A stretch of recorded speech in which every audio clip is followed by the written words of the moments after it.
deixa eu abrir um parênteses aqui. Aqui você está falando aí é uma verdade que é o lance do pobre pagar muito imposto aqui. Isso muito por conta do imposto sobre o consumo, não é? Exatamente. Tô falando merda? É Não, isso, né? tá falando Então, sério. cara, qual que é a grande dificuldade de mexer com isso, então? Tendo em vista que eu sei que o presidente não manda em tudo, ele não é assim, mas tá indo pro terceiro governo do Lula e Quinto do PT, né? Um foi interrompido, né, Sim, é verdade. da Dilma. Mas deve ter uma gigantesca dificuldade para andar com isso, né? Porque isso é uma questão desde sempre do Brasil, né? O Lula devia estar falando disso quando ele estava lá no sindicato. Veja bem, desvendar a concentração de renda no Brasil e que quem paga imposto de consumo ou na produção é a maioria do povo brasileiro, sempre foi muito difícil. E nós conseguimos isso, que 80% dos brasileiros declararam que eram favoráveis que se cobrasse imposto dos bancos, das bets e dos bilionários. É uma forma de traduzir isso, né? E também o movimento a favor do fim da escala 6x1, que a juventude começou a tomar condições, com consciência também, das condições de trabalho, trabalhar 10, 12 horas de segunda a sábado, né, para ganhar até R$2.000. Nós estamos falando do empacotador, da caixa, do açougueiro, do padeiro, do trabalhador em geral de serviço, do comércio. Então, essa questão é uma questão, talvez a questão mais importante do Brasil, além dos juros, né, é a estrutura tributária, porque a Europa resolveu isso no século XIX, ela fez uma reforma agrária, política e tributária, quando haviam grandes rebeliões camponesas, por causa que eram servos, a transição ainda do feudalismo para o capitalismo estava começando, e nas grandes cidades começaram grandes insurreições operárias também, porque eram as péssimas condições de trabalho. E a Europa acabou fazendo. O Brasil não fez a reforma agrária quando teve a abolição da escravidão, não deu nem educação, nem voto, nem terra. Se o Brasil tivesse feito uma reforma agrária, que fez depois, não? Porque quando vem a imigração de milhões de europeus para o Brasil, uma parcela importante recebeu terra, principalmente no sul do país. E nunca houve. E reforma política, nós vivemos de ditadura. Até 30 não havia democracia.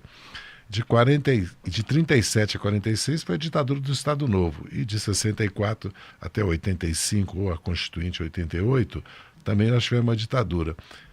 Mas o Brasil, por fim, com a Constituição de 88, implantou uma democracia, um Estado democrático de direito, e mais importante do que isso, criou um Estado de bem-estar social. É aí que cria o SUS, a educação pública, a Previdência, a Lei Orgânica de Assistência Social. O país cria uma forma de... Mas não fez a reforma tributária. Aí ficou o ônus que nós estamos arrastando desde 88 de como financiar o investimento do país e como financiar o Estado de bem-estar social. Porque se você não aumenta o investimento, você não aumenta a produtividade, não industrializa o país, não aumenta a renda média. Tem uma hora que você se esgota o modelo de você distribuir renda sem crescer, entendeu? Foi muito importante distribuir renda para crescer, porque o Lula sempre disse isso, ao contrário do que tinha dito o professor Delfim Neto, que primeiro era preciso fazer o bolo crescer. A demanda é muito importante para crescer o salário, mas sem investimento você começa a girar em falso, que aí o nosso professor aqui pode nos explicar por que o Brasil perde oportunidades históricas pela incapacidade de aumentar o investimento no país, modernizar o país, seria infraestrutura, tecnologia, para você ver.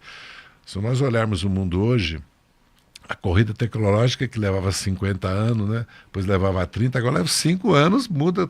Você vê, nós já estamos na robótica, não, nós já estamos na inteligência artificial. Você mesmo acabou de falar da inteligência artificial. E o Brasil precisa correr atrás disso.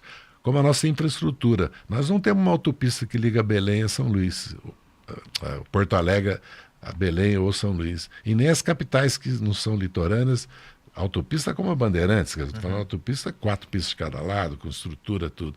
O sistema ferroviário brasileiro, que melhorou muito nesses últimos 20 anos, né?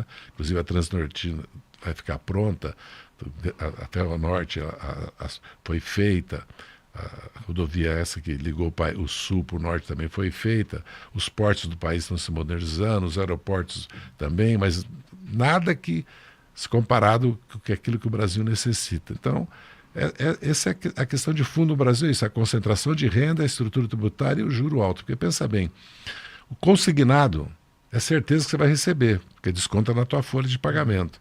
30% de juro para uma inflação de 4,5%, quanto custa o consignado? Como ele é feito no celular, o custo dele é muito barato. Então, se você ganha 25%, vamos supor, não, vamos pôr 20%. Depois de 3, 4 anos você dobrou teu ativo, né? Mas você tirou a renda do trabalhador. Porque o que eu sinto é que a massa salarial brasileira, a classe trabalhadora brasileira, que são 90% do país, ela perde a força dela pagando juros e impostos, quando ela devia ter uma força para ajudar o país a crescer com a demanda.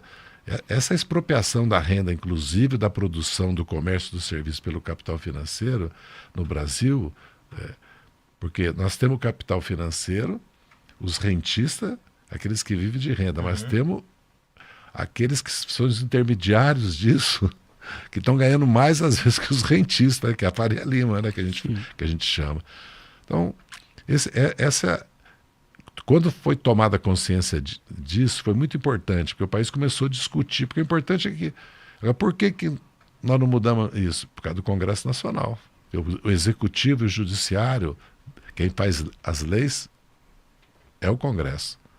Quem executa é o presidente. Quem compatibiliza essas leis com a Constituição ou julga os litígios é o Poder Judiciário. Então nós temos um problema no Brasil. O Congresso Nacional nem sempre tem uma postura, vamos dizer, progressista, uma postura de reformas, de renovação. Não que o Congresso Nacional não tenha aprovado leis importantes, não aprova leis importantes, porque aprovou aqui. Agora mesmo aprovou o Plano Nacional de Educação, aprovou o IVA, aliás, aprovou a tributação dos fundos offshore, que é lá fora, dos fundos exclusivos familiares e lucro sobre o caso próprio, e aprovou a própria isenção do imposto de renda e a taxação do 0,1%. Então, houve avanços, até por pressão da opinião pública, que pelas pesquisas eles se deram conta que não dá para ficar contra. É como o fim da escala 6x1.